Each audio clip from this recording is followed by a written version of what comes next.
Olá, acompanhe os destaques do Jornal da UFMA. Com a volta das atividades acadêmicas, as instituições de ensino adotaram medidas de segurança para evitar o contágio do coronavírus. Maiores de 18 anos já podem tomar a quarta dose da vacina contra a Covid-19. O Programa Nacional de Assistência Estudantil tem auxiliado alunos nesse período pandêmico. Revista digital Cibita faz sucesso entre a comunidade acadêmica. O Jornal da UFMA começa agora.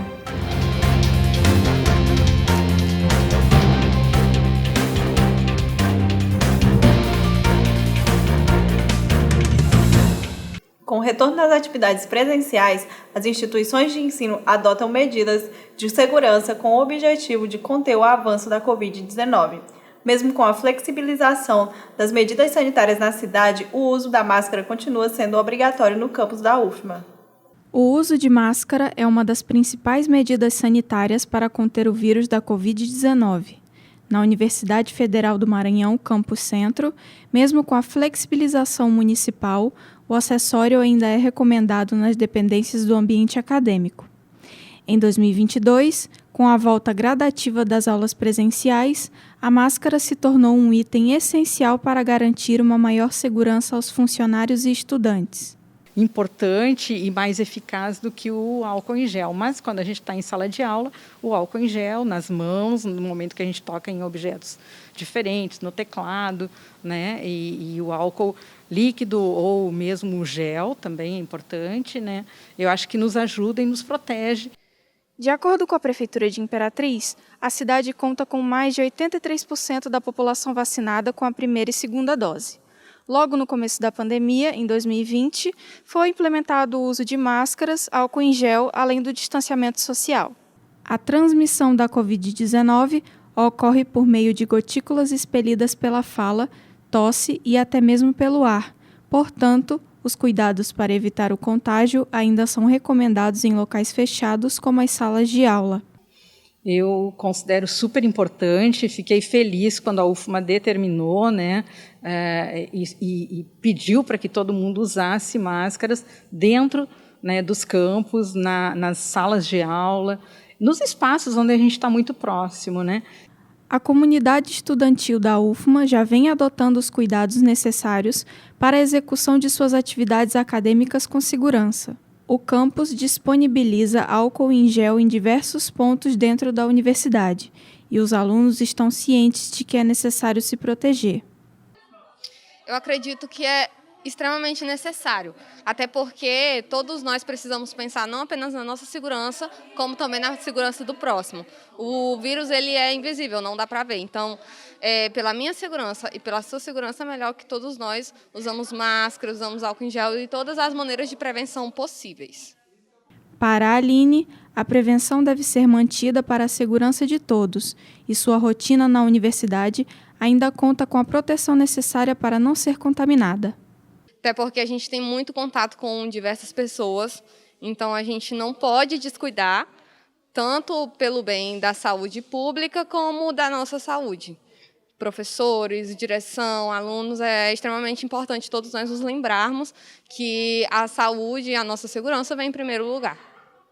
Agora, vamos conversar com a repórter Renara Lima para mais informações sobre o uso de máscaras na Universidade Federal do Maranhão. Olá, Ana Luísa e Carolina Nascimento. Estou aqui com um estudante que retornou às aulas presencialmente há pouco tempo e vai conversar conosco um pouco sobre o uso de máscaras. Boa tarde, Tainá. Boa tarde. Para você, qual a importância do uso de máscara dentro da universidade?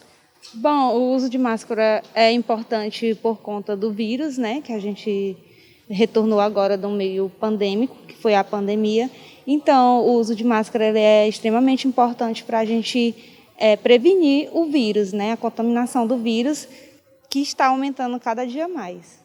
O uso de máscara deve continuar sendo obrigatório?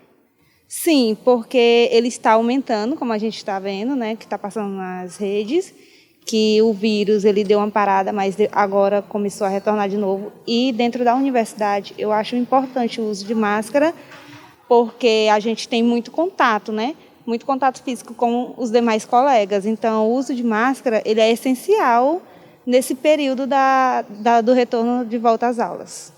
Quais outros meios de proteção devem ser considerados indispensáveis para a proteção contra o vírus aqui na universidade?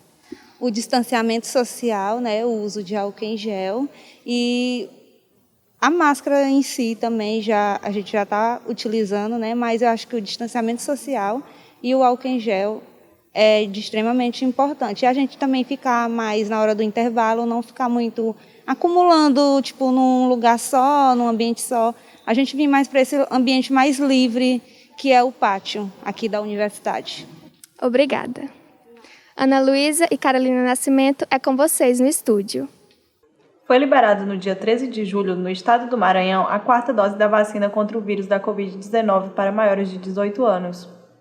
A vacinação está acontecendo de segunda a sexta, das 8 ao meio-dia e das 2 às 5 da tarde, nas unidades básicas de saúde do Bom Jesus, Santa Rita, São José e Vila Nova. Já as unidades da Vila Cafeteira e da Vila Lobão estão funcionando com horário estendido até às 8 da noite. Com o intuito de ajudar na permanência dos alunos na universidade, o Programa de Assistência Estudantil oferece auxílio como moradia e alimentação. Durante a pandemia, a UFMA incluiu o auxílio digital, que distribuía tablets para que os alunos pudessem acessar as aulas nesse período. Com a pandemia da Covid-19 e o ensino remoto, a Universidade Federal do Maranhão forneceu empréstimo de tablets com internet através do auxílio inclusão digital, como é o caso da estudante Clara Teles, acadêmica de jornalismo, que necessitou do aparelho para acompanhar as aulas em 2021. Apesar de todo o processo eu consegui e ele foi muito bom. Na verdade, o primeiro que eu recebi, ele estava com senha, então eu não pude entrar, eu tive que trocar. E aí eu tive que formatar depois para poder conseguir, porque eu também estava com senha, eu formatei lá em casa mesmo, poder acessar. Na minha opinião, melhorou, porque deu para mim ler os PDFs que os professores mandam, né, muitos, e aí deu para ler melhor do que no celular, então melhorou muito, bastante. Os auxílios ajudam na permanência dos estudantes na graduação. A Bolsa Aprimoramento Acadêmico, por exemplo, ajudam a aperfeiçoar seus conhecimentos por meio de experiências profissionais em setores da universidade. As concessões dos auxílios têm uma grande utilidade para os alunos, principalmente para os que vêm de outras cidades. A estudante do 6º período de jornalismo, Marcela Lima, de Estreito, conta que a Bolsa Aprimoramento Acadêmico foi uma ajuda para lhe manter em Imperatriz em período pré-pandemia. Eu tenho uma opinião muito positiva, porque esse auxílio proporciona que o acadêmico conclua a sua graduação com uma ajuda muito grande, porque assim como eu, esse auxílio me proporcionou que eu concluísse mais períodos aqui na universidade, direcionando esse valor para o aluguel. A UFMA dispõe de bolsas e auxílios semestralmente aos discentes em situação de vulnerabilidade econômica, regularmente matriculada em componentes curriculares, podendo ser acumuladas de acordo com os critérios do edital. As vagas ofertadas correspondem ao sistema de classificação. As bolsas e auxílios oferecidas são auxílio alimentação, prestação pecuniária e restaurante universitário, auxílio creche, auxílio inclusão digital, auxílio moradia estudantil, auxílio transporte, bolsa aprimoramento acadêmico, bolsa foco acadêmico e bolsa atleta. Além das bolsas de fluxo contínuo, que são auxílio emergencial e auxílio participação em eventos. Nós seguimos os critérios do programa, que é nacional, né? E um dos principais critérios é o critério de renda, né? Os auxílios e bolsas eles são destinados para estudantes em situação de vulnerabilidade socioeconômica. E o critério de renda é a renda per capita de até um salário mínimo e meio familiar. Então, assim, cada pessoa da família é feita uma soma, né? A renda familiar dividida pelo número de pessoas da família. E a gente tem outros critérios, né, que são indicadores que pontuam nessa seleção, que é a origem de escola pública, né, da educação básica vindo de escola pública, quem é beneficiário de algum benefício social do governo federal, como Auxílio Brasil, benefício de prestação continuada também tem prioridade, consumo de energia elétrica também é medido, quanto menor o consumo da família, maior pontua nessa seleção. Os editais são divulgados no portal da UFMA e nas redes sociais da instituição. E agora, nós vamos falar sobre cultura. A repórter Jaqueline Bernardo está com a professora da UFMA, Yara Medeiros, com mais informações sobre o lançamento da revista digital Cibita. Jaqueline. Com o papel de levar cultura e conhecimento para as pessoas, o jornalismo cultural tem ganhado cada vez mais espaço em Imperatriz. É por meio da revista digital Zine Cibita que os alunos do curso de jornalismo da Universidade Federal do Maranhão têm compartilhado memórias, lugares e muita cultura regional. A nossa convidada de hoje, a professora e idealizadora do Cibita, Yara Medeiros, vai nos falar um pouquinho de onde surgiu essa ideia de criar o Cibita. Bem-vinda! Obrigada, Jaqueline, pelo convite. Bom, o Cibita começou como um zine físico, né? A gente fazia ele no corte-cola, né? E já trabalhava com essa temática cultural. Agora em 2022, isso foi em 2014, e agora em 2022 a gente lançou o site, então agora é uma revista na internet com todas essas temáticas aí que você comentou, com essa produção, né, do curso de jornalismo, dos alunos que fizeram a disciplina de jornalismo cultural comigo. E a maioria desses conteúdos foram produzidos durante a pandemia. E a partir do semestre que vem, as próximas turmas também vão continuar produzindo essas reportagens, perfis, né? A gente tem também dicas no site, todos voltados aqui para a cultura do Maranhão e mais especificamente Imperatriz e região. Mas e de onde surgiu a ideia desse nome, Cibita? Por que o Zine Cibita? Bom, a ideia foi um pouco orgânica, assim, porque eu fiz uma oficina criativa com os alunos para poder encontrar o nome. E aí a gente fez uma chuva de ideias, colocamos no quadro vários nomes e alguém sugeriu Cibita Baleada. E aí, nessa mesma hora, todo mundo começou a rir, virou aquela coisa orgânica. O pessoal, Cibita, vamos chamar de Cibita. E aí, como todo mundo gostou muito, e a gente decidiu que na época, como ele era feito em papel, a gente dobrou uma folha de A4 ao meio e ele ficou fininho. E aí a gente falou, não, perfeito, esse mesmo que vai ser o nome, porque ele é magrinho, ele é um Cibita mesmo. E agora, como ele é visto no celular, ele continua magrinho, né? Porque ele continua ali fininho no celular pra gente poder rolar ali e ler as matérias. Então, e a turma de agora de jornalismo cultural, eu até fiz também uma nova consulta, né, pra saber se eles queriam trocar o nome, porque já eram outras turmas, tinha passado um tempo, mas foi unânime, todos quiseram continuar com o nome. E num primeiro momento, quando entram no site, o que eles vão encontrar? Olha, no primeiro momento, principalmente reportagens, né? As reportagens sobre a cultura aqui da cidade, tem trabalhos sobre grupo de balé, tem trabalhos sobre música, tem trabalhos sobre literatura. Então, na capa do site, você já tem, assim, a maioria das matérias que foram produzidas. E um outro destaque que a gente tem bem grande no site são os perfis dos artistas. Então, nessa primeira edição, a gente tem, por exemplo, um perfil da Jo, né, que é a palhaça Jo Peteleca, e é que trabalha muitos anos aqui na cidade, né, divertindo as crianças em aniversários e também em espetáculos teatrais, né? Ela também é uma artista muito importante da cidade. A gente também tem o perfil do Chico Cruz, né, que é um diretor, também secretário de Cultura de Açailândia, que trabalha também com as quadrilhas. Então a gente tem uma diversidade bem grande assim no site de artistas. E uma outra coisa interessante, Jaqueline, é que a gente também conseguiu fazer uma cobertura de algumas cidades um pouco mais afastadas de Imperatriz, porque nós temos alunos de outros lugares. Então a gente tem, por exemplo, entrevista com um produtor cultural de Lago da Pedra, né? Então a gente tem coisas de Estreito, de Porto Franco. Então a gente conseguiu também fazer essa cobertura de outras partes também que estão conectadas com Imperatriz, mas que não necessariamente estão tão perto de Imperatriz, né? Você poderia nos falar de alguma entrevista marcante? Uma que vocês nunca esqueceram de produzir, de realizar, algo que ficou na memória mesmo? Você fala de toda essa produção que a gente fez nesse período pandêmico? Isso. Olha, a gente trabalhou com vários artistas, né? Então pra gente é difícil assim, escolher algum que tenha sido inesquecível, até porque a maioria dessas entrevistas foram feitas também de modo online. A gente não teve muita produção assim em loco, né? Mas se eu fosse assim falar de algo que eu acho que é bem interessante, né, que a gente tem no site, eu sugeriria que desse uma olhada nos perfis, que os perfis estão bem saborosos de ler. Certo. Você poderia deixar um convite aqui para todo mundo que está assistindo a gente para dar uma olhadinha no site, dar uma conferida? Claro, olha, gente, o site, né, está disponível aí, é www.zinecibita.ufma.br. Lá vocês vão encontrar um pouco de tudo isso que a gente falou aqui, um pouco mais também. Eu até esqueci de comentar que a gente também tem também nesse site áudio e vídeo também que foram produzidos não só pela disciplina de jornalismo cultural, mas também a de cine e vídeo jornalismo. Então, espero a visita de vocês ali para saborear esse texto que foi feito com muito carinho aqui para essa região, que a gente precisa muito desenvolver, né, e divulgar essa cultura dessa região aqui que é tão rica. Muito obrigada pela participação e é com vocês em estúdio. E no próximo bloco, após 2 anos fechado, a Acervo de Jornalismo da UFMA volta a receber o público. Atletas da universidade se preparam para a competição em São Luís. Daqui a pouco, depois do intervalo.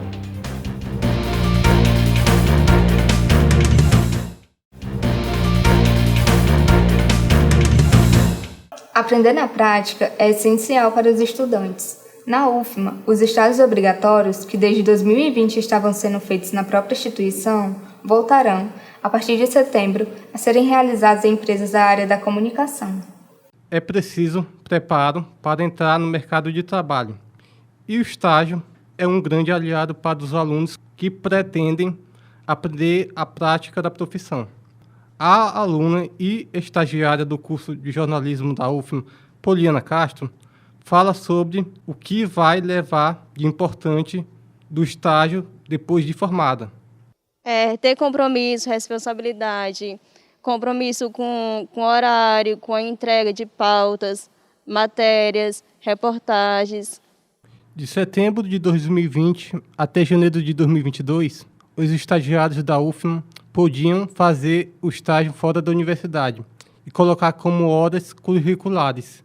A professora Rosane Arcanjo, do curso de jornalismo, explica as principais mudanças que ocorreram e ocorrerá no estágio. O estágio que era curricular, o estágio que é no 7º período, então ele está desde, por exemplo, 2020, ele está na UFMA, né, de maneira remota, em, por exemplo, projetos da UFMA e, assim, setores da UFMA. Né? E agora já com essa volta, digamos assim, ao assim, normal das aulas, né, em sala de aula, a gente está também mudando o estágio. Então, de setembro em diante, o estágio vai voltar, né, por exemplo, a ser, por exemplo, fora da UFMA, em empresas, em órgãos públicos, né? Por exemplo, rádio, TV, por exemplo, setores que trabalham com marketing. Então, a gente vai normalizar, né, agora o estágio. Lembrando que, para o aluno fazer o estágio obrigatório na UFMA, ele pode estar em débito com uma disciplina de 120 horas ou 2 de 60 horas. A professora e coordenadora do curso de jornalismo da UFMA, Michele Carvalho, fala de sua experiência como estagiária. Então, meu primeiro estágio foi numa rádio, uma rádio pioneira de Teresina, lá no Piauí. E quando eu entrei no estágio, de fato, era muito ainda verde, vamos dizer assim, né, no trabalho. Estava ainda, acho que no 5º período, mais ou menos.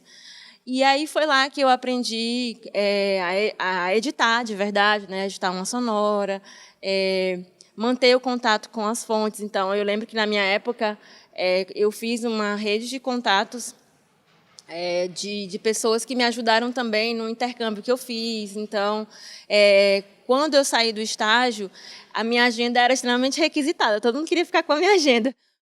Após 2 anos fechado, devido à pandemia da Covid-19, o Acervo Histórico do Jornalismo Regional do Maranhão e Nacional se prepara para reabrir. Com mais de 20 títulos e exemplares de jornais impressos que circularam pela cidade, o acervo é um importante espaço de pesquisa, tanto para os estudantes como também para a comunidade. Com a pandemia, o acervo de jornalismo foi fechado e ficou ativo somente para visitas online. O grupo de pesquisa JOIMP está reorganizando os documentos para a reabertura do espaço físico do acervo. Integrante do grupo JOIMP há 6 anos, Antônio explica sobre a importância do acervo para a preservação da memória da comunicação regional. O Centro de Documentação do Jornalismo de Imperatriz, que é o que a gente chama de acervo, é muito importante porque aqui nós temos registros dos primeiros jornais impressos de Imperatriz. Além disso, nós temos documentários, nós temos livros, uma infinidade de revistas. Enfim, assim, vários documentos da imprensa local que ajuda o estudante a entender o fazer do jornalista de uma determinada época e também entender a relação do jornalismo com a cidade. O grupo de pesquisa atua na preservação do acervo físico, como também na digitalização dos documentos para o portal online. tanto na forma digital como na forma física, em livro, estantes, ou então na parte digital, que é trazer, digitalizar as obras, colocar e disponibilizar na internet. Eu acredito que é de extrema relevância porque você pega a história e guarda ela. E hoje em dia muita coisa não é valorizada e é perdida. Eu acredito que quando você coloca e registra isso, você guarda, você está ali preservando o valor disso. O Acervo Histórico de Jornalismo Nacional e da região do Maranhão foi criado em 2006. É importante para a preservação e manutenção dos jornais, livros, revistas e documentos que auxiliam estudantes, professores e qualquer pessoa que precise realizar pesquisa. Devido à Lei de número 9.504/97, qualquer tipo de comunicação pública estadual terá restrições durante o período eleitoral, que iniciou do dia 2 de julho e vai até o resultado final das eleições de 2022. Nesse período, a comunicação em todos os órgãos do governo estadual deverá considerar apenas serviço de utilidade pública. Dessa maneira, fica vedada qualquer tipo de comunicação que faça menção a candidatos e candidaturas, sejam nomes, projetos ou programas. Agora vamos para a nossa agenda com a Tati Souza. A Universidade Federal do Maranhão tornou público o edital para o ingresso em mestrado e doutorado em saúde coletiva. São 14 vagas disponíveis. As inscrições podem ser realizadas do dia 20 de junho ao dia 2 de setembro. Para mais informações, basta acessar o edital disponível na página da instituição. Se você participa de algum grupo de pesquisa ou possui algum artigo ainda não publicado, se liga nessa dica. Até o dia 7 de agosto, estão abertas as inscrições para submissões de artigo para o 20º encontro do SBPJ, Associação Brasileira de Pesquisa em Jornalismo. Este ano, o evento ocorre de forma presencial e será realizado em Fortaleza, Ceará. Para mais informações, basta acessar o site www.site.sbpj.org.br. E atenção, graduados em jornalismo! Se você está sempre à procura de aprimoramento, essa é a oportunidade. A Universidade Federal do Maranhão está com inscrições abertas para especialização em monitoramento de mídias sociais e marketing político. O curso tem duração de 18 meses e as inscrições podem ser realizadas pelo SIGA até o dia 15 de agosto. O Centro Cultural Tatajuba está com vagas abertas para oficinas gratuitas de fotografia digital, artes plásticas, artes em recicláveis e literatura. As inscrições podem ser feitas até o dia 8 de agosto. Para se inscrever, basta acessar o formulário disponível na bio do Instagram, @Centro Cultural Tatajuba. Foi realizado entre os dias 18 a 20 de maio os Jogos Universitários da região sul-maranhense. Os jogadores imperatrizenses participaram com muita garra e determinação. Os Jogos Universitários Maranhenses já fazem parte do calendário esportivo e, além do futsal, a competição traz outras 3 modalidades: handebol, basquete e vôlei. A UFMA de Imperatriz contabilizou marcas muito expressivas durante a competição, estreando com vitórias. É muito importante a gente ter iniciado com essa vitória porque nos motivou a continuar firmes aí na competição, né? Nosso primeiro jogo, eu joguei com companheiros que eu já havia treinado antes, que eu já havia estudado com eles na faculdade. E ser o artilheiro nessa partida foi gratificante, poder contribuir com a equipe, poder levar a gente para o outro jogo com a sensação de tranquilidade, né? Os times masculino e feminino de handebol ganharam invictos o título do campeonato na região sul. As 2 equipes conseguiram vencer o IFMA e já estão se preparando para a disputa final em São Luís, nos dias 10 a 12 de junho. Trouxemos 3 medalhas de ouro para a UFMA de Imperatriz, uma medalha de prata e vamos levar 4 equipes para São Luís para competir a fase final. Apesar de ter pouco tempo para realizar a inscrição, a UFMA de Imperatriz conseguiu um feito memorável. Teve sua melhor campanha na etapa regional sul do Jumes, com 3 equipes campeãs e uma vice-campeã. Bom, as expectativas são muito boas, né? A gente está com equipes fortes, né, sendo montada, e a gente espera que nas próximas competições a gente consiga galgar êxito, né, e ser campeão, né, que é o foco. Além da prática esportiva, a gente também busca títulos para representar a universidade da melhor forma possível.